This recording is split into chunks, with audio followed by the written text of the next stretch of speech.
two types of circuit. Paki-draw sa ating whiteboard. Tapos si Jeb, nandiyan ba si Jeb? Wala. Wala po, sir. Ayan, papasok pa lang. Sige, drawing mo muna yung series and parallel circuit. As a review lang. Tapos babalik tayo dun sa electric potential. Yun po yung ating i-drill this time.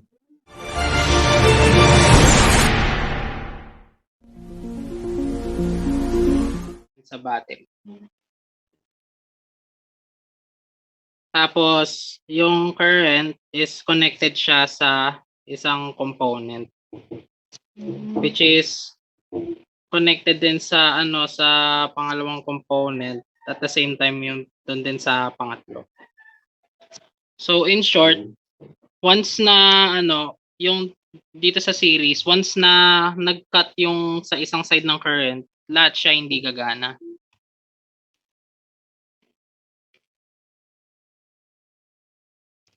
And then yung pangalawa naman is yung doon sa parallel.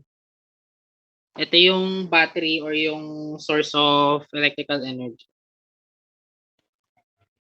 Is na yung current niya is isang diretso na pag ganito naman yung pagkakakonect ng currents. So in this case naman, kapag yung kahit alin dito na current na putol, yung ibang components is magiging active pa rin siya.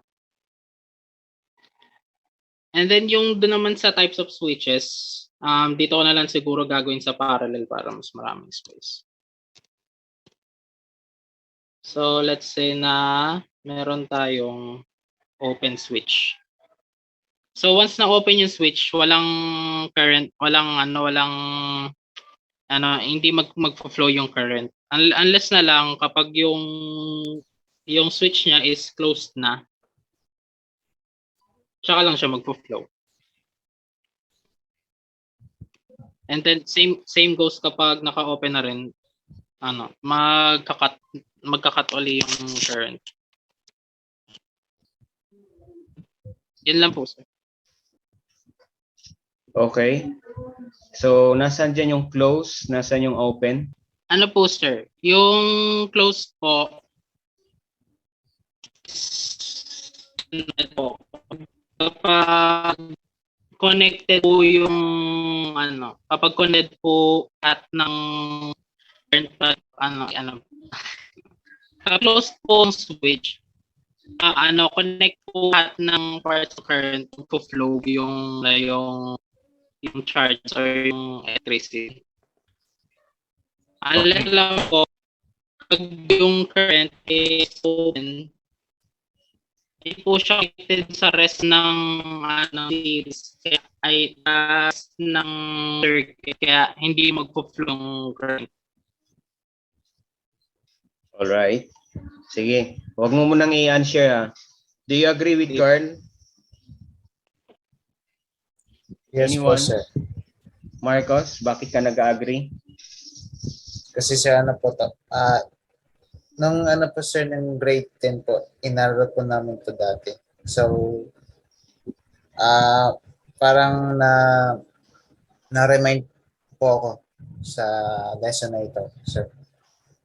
Okay. So, close and open. Let me ask Pamela Sara. Nandiyan ka ba, Pamela? My question is, alin niya ulit dito sa dalawa yung series and parallel circuit? Matthew, Cartagena. Cartagena po, sir. Sir, yung... Sige, go ahead. Yung series po, sir, yung iisa lang po yung flow ng electricity po, sir. Tapos yung sa parallel po, yung marami pong... Yung parallel circuit po is yung may maraming flow po, yung nakakonect sa battery, sa voltage battery po, sir. Okay. So speaking of series and parallel, syempre, current is measured in series and parallel circuit. Paano natin na-measure yung current sa series and paano natin na-measure yung parallel circuit sa series? Sige, balikan ko ulit si Carl kasi siya yung hindi yata kami pwedeng mag-ano dito sa ano mo presentation . In determining the current in series and parallel, ano yung mathematical expression na gagamitin po natin for us to determine the current, voltage, and resistance in series circuit and in parallel circuit? Sorry po sir, hindi ko po kasi ma-recall. Okay, hindi ma-recall kung ano yung mathematical expression to be used in determining current, voltage, and resistance in series and in parallel. So magkaiba kasi yun . Na-present yun naman, nahagip yun ng ating presentation . Ay ng inyong presentation last time. Yes, Marcos. Sir, dun po sa series, is it, Ohm's law, sir, yung V equals to I over R? Probably Ohm's law. It follows to Ohm's law. Kumbaga sinusunod niya yung Ohm's law. However, in parallel, differs from or on how to get current, voltage, and resistance in series. Ito nga, paano mo nasabi na itong ginawa nga ni Carl, paano mo nasabing parallel yan? Isa lang yung switch mo. Di ba? Isa lang yung switch mo . Isa yung battery, isa lang yung switch mo. So pag in-on mo yan, series pa rin yan kung tutuusin. Kasi pag sinabi po nating parallel, bawat load, ito kasing mga resistors, ito po ay load po natin. Ito po yung symbol ng resistors. These are loads. So bawat load ay mayroong kanya-kanyang switch. Yun po yung parallel. However, sa series, kaya nga series ibig sabihin, isa lang yung kanyang source. Isa lang yung kanyang switch. Pag in-on mo, lahat ng load will function. However, in parallel, hindi magpa-function yung isa hanggat hindi mo siya, kaya nga siya tinawag na parallel. So halimbawa itong drawing ni Carl, series pa rin to isa lang yung source. Tapos lahat ng source na yan ay connected sa lahat ng loads. Pag in-on mo to, pag naka-open, ibig sabihin niya naka-off yung source. Pag naka-close yung kanyang circuit, ibig sabihin naka-on yung source ng kuryente. So pag in-on mo yan, automatically magpa-function tong load, di ba? Kahit tingnan po natin, i-analyze po natin yung logically yung kanyang illustration. Pero kung bawat load may kanya-kanyang sariling switches, yan po yung parallel. So ito, i-connect po natin, tapos bawat load ay may switch. That's the parallel. Okay, kaya tinawag siyang parallel. Isang example po ng parallel circuit sa classroom. Na-imagine niyo pa ba yung classroom nyo after 2 years na hindi kayo pumapasok sa room? Ilang switch ba meron sa classroom? Usually, Basically, ilan? Basically, di ba dalawa yung may entrance door at saka may exit. Tapos sa entrance, minsan nandun yung isang switch. Doon naman sa exit, nandun din yung kabilang switch. Dalawa. So bawat block, parang may block kasi may harang Dalawang light sa likod, dalawang light din sa harap. So bawat is ay parallel. Ibig sabihin, itong isang switch para lang sa dalawa, itong isang switch para lang sa dalawa. That's parallel. Okay?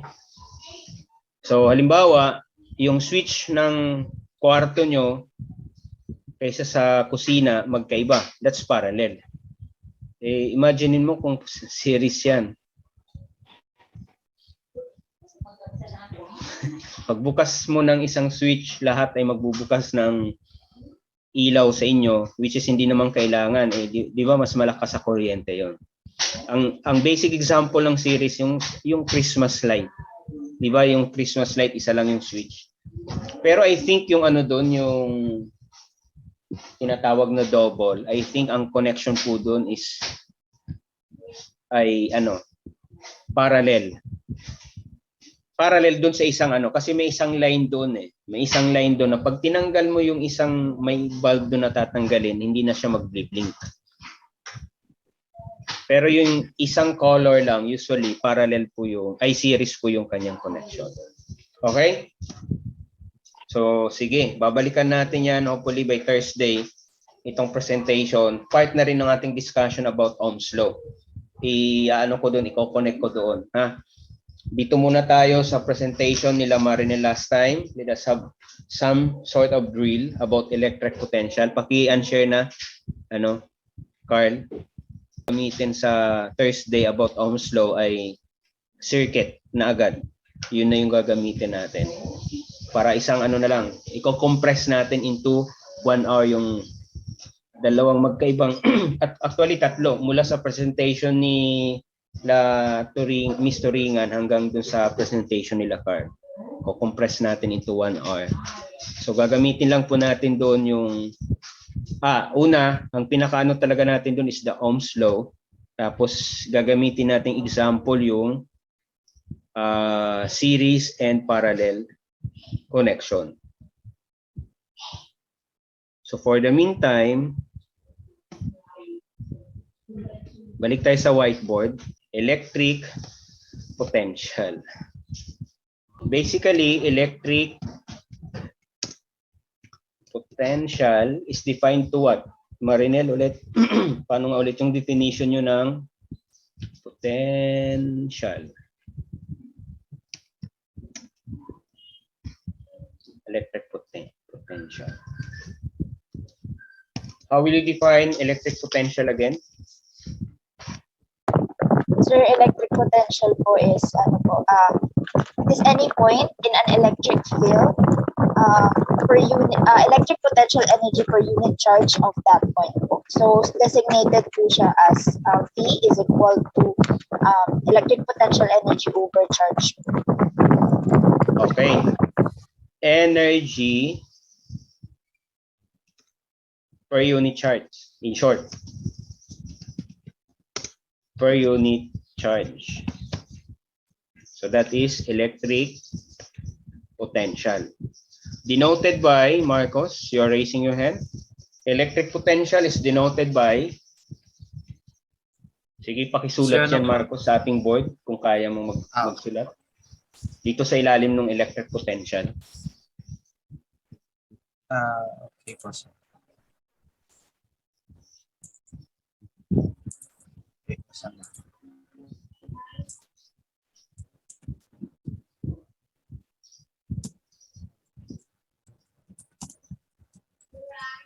Yan po, sir.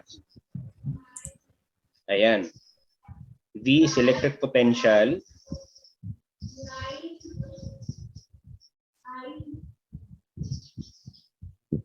Okay, denoted by V, which is electric potential. Mathematically expressed as, paano yung mathematical expression ng electric potential? So, can still recall? Electric potential energy po over charge. So that's V is equal to U over Q po. Okay, pwede mo bang maisulat yan sa ating screen, Marinel? Kaya ba? Sir, naka-phone lang po ako. Okay, ngayon. naka-phone si Marinel. Sinong pwedeng Si magsulat? Marcos. Marcos, sige. Bida ka ngayon, Marcos. Kasi si Marinel na lang po. Hindi, naka-cellphone nga lang daw siya eh. So, denoted by, walang ibang pwedeng mag-volunteer. Ayan, Alex, very good.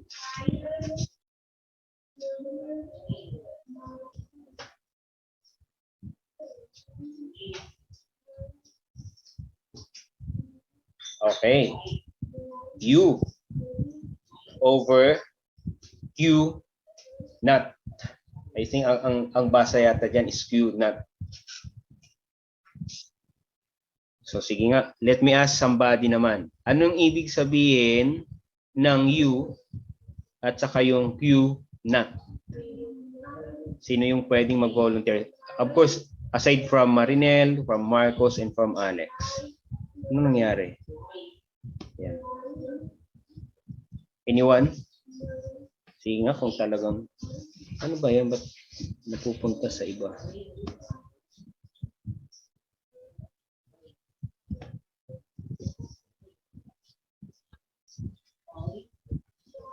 Anyone?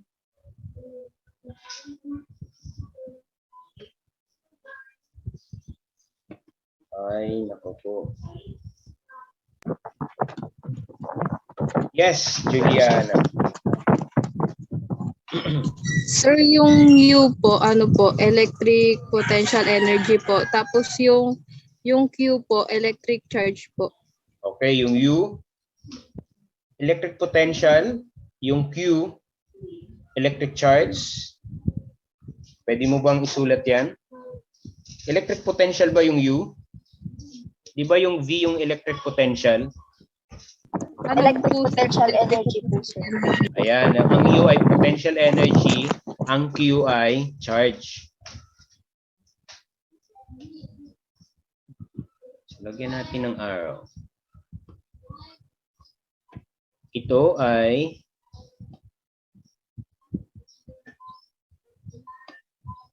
sige, sino ang magpa-participate? Magsusulat lang ng ibig sabihin ng U at ng ibig sabihin ng Q. Madaling recitation yan, ha?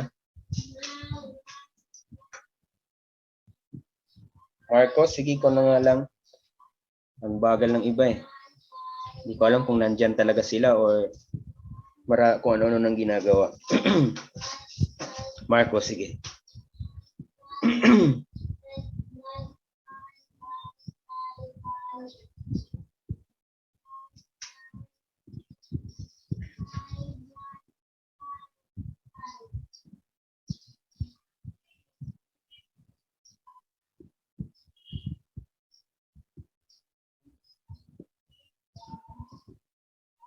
Sir, kita na po, sir.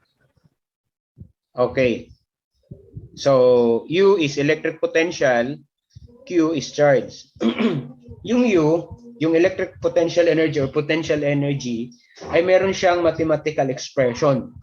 Same true with charge, yeah? Itong parehas na ano to, meron silang kanya-kanyang mathematical expression. So, unahin po muna natin yung mathematical expression ng U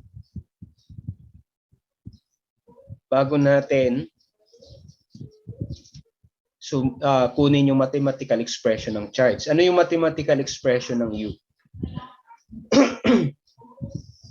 Anyone?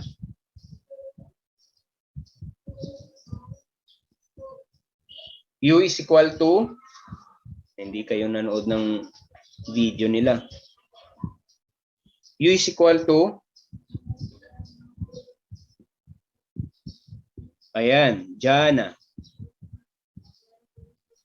Yung potential U is energy, equal to, potential energy po is equal to K times Q1 times Q2 over R.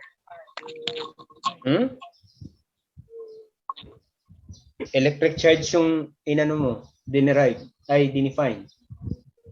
That's electric charge, that's Q. Yung U, yung potential Ay, opo, energy. U is equal to K times Q1 times Q2 over R po. Electric charge yun. Electric potential energy po nakalagay dito eh. Di ba balikan natin yung previous discussion po natin about electric charge. K is equals to K times Q over R. Di ba that is electric charge? Yung U is equal to, yes, Marinel. Sir, tama po yung equation po na sinabi ni Juliana. U is equal to K is equal to Q1 over Q2 K over R. times Q. Yes po, yun po yung formula for electric potential energy. Electric potential energy. Yes po, sir. Electric potential energy is U po. Yun niya, yung sinabi ni Jana is electric potential energy.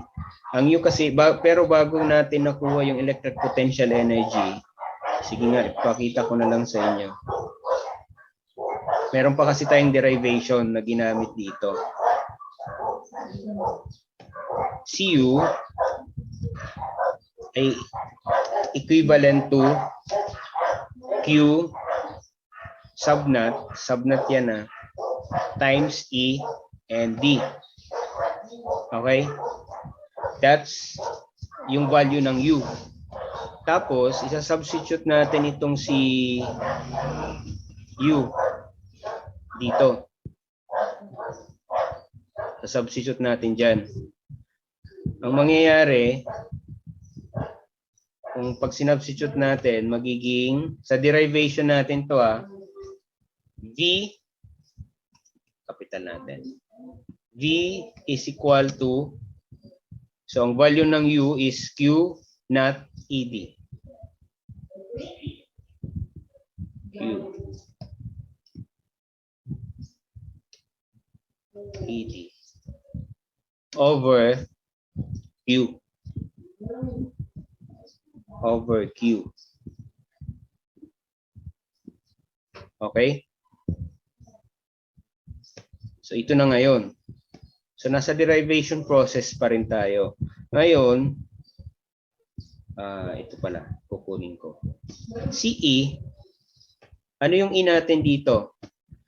Ang E po natin dito is electric charge. Ang value po ng electric charge ay, yun na yung sinabi kanina. Electric charge or E is equals to K times Q over R squared. Which is, ang K po natin dito is constant, which is equal to, and then, itong value ni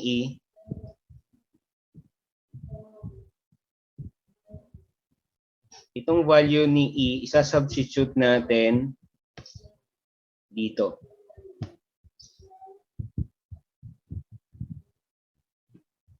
So, kung isa-substitute natin yan, our V is equal to, open muna yung Q naught, Q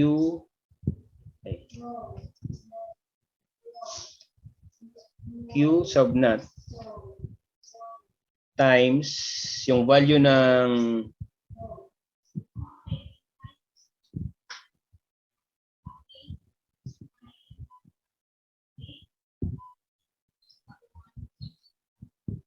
wait lang. Kasi dito pwede pala tayong mag-cancel ng Q. Cancel muna natin to. Kasi itong Q not ED over Q, pwede natin ma-cancel out yan. Ibahin natin yung color para lang ayan, pwede nating ma-cancel out yan, ma-divide into 1. So, ang D nyo ngayon is equal to ED. Wait lang. Erase natin. Sana kaya ma-erase. Ayan, kaya. Ang B mo ngayon, dito,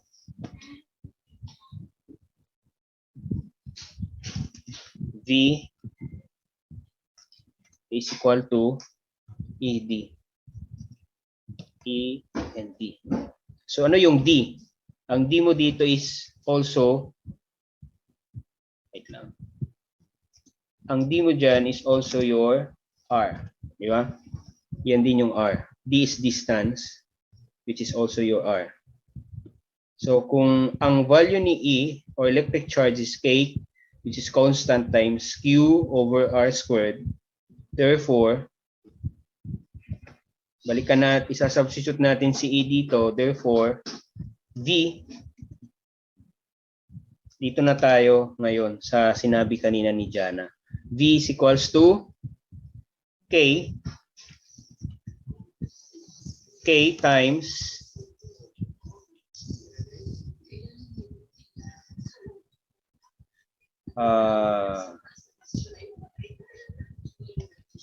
i-bring down po natin. Ang natira po natin dito is ED. Ang E is Q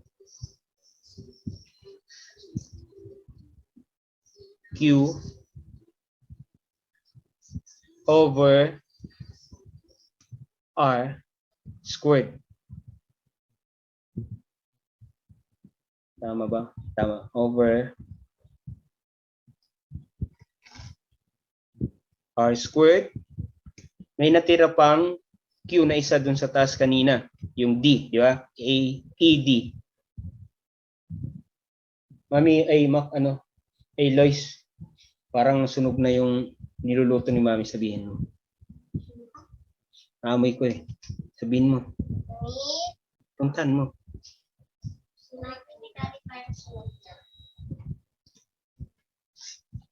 Ayan. So, ganyan na. Since ito, pwede silang i-divide, kaya maka-cancelled out po natin. Ay, sorry.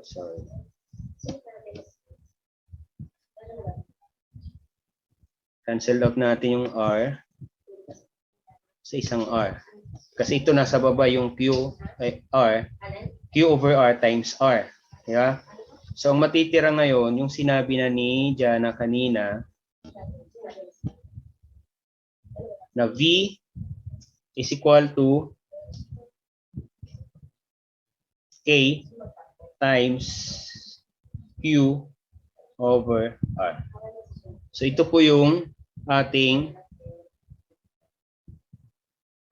mathematical expression ng electric potential. Yan. V is equals to K times Q over R, where V is electric potential, K is Coulomb's constant, or ano ba yung ibang term ng Coulomb's constant? Permittivity difference ba? Times charge over R. So ito po yung ating gagamitin in determining electric potential. For example, magawa tayo ng line dito. Para may example po tayo. 9:07 na. Ang bilis ng oras.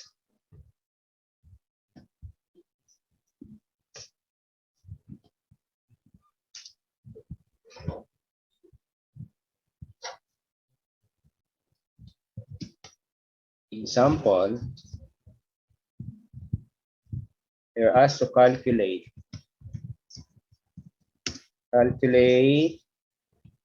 the electric potential of the following. A, I1. Q is equal to 30 nano coulomb, and R is equal to 1.6 meters. Number 2, Q is equal to 10 Sige, gawin natin ulit na para pwede ring micro column. And R is equals to 0.8 meters. And number 3, Q is equal to 10.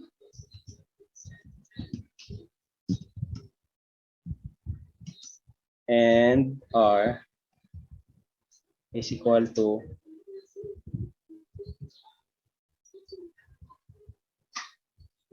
100 cm. Masyado malapit. 100 cm. So what are the electric potential of the following? Dahil wala na tayong oras, pwede nyo bang isend sa akin? Ang gagawin nyo lang naman is to substitute. Nandito naman yung value ng K, 1.23. Yung Q, ayan yung Q. Yung R, ayan yung R. So, multiply and divide lang naman yung process. So, may co-convert pa tayo dito sa number 3. At alam nyo naman yung ibig sabihin ng nano and micro. Anong ibig sabihin ng micro? Marinel.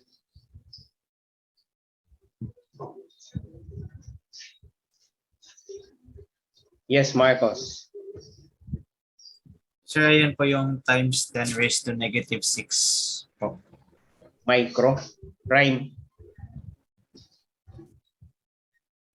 Do you agree? Micro po ba or nano? Micro. Yes po. Do you agree with Marcos? I agree with Marcus' statement po. However, nano means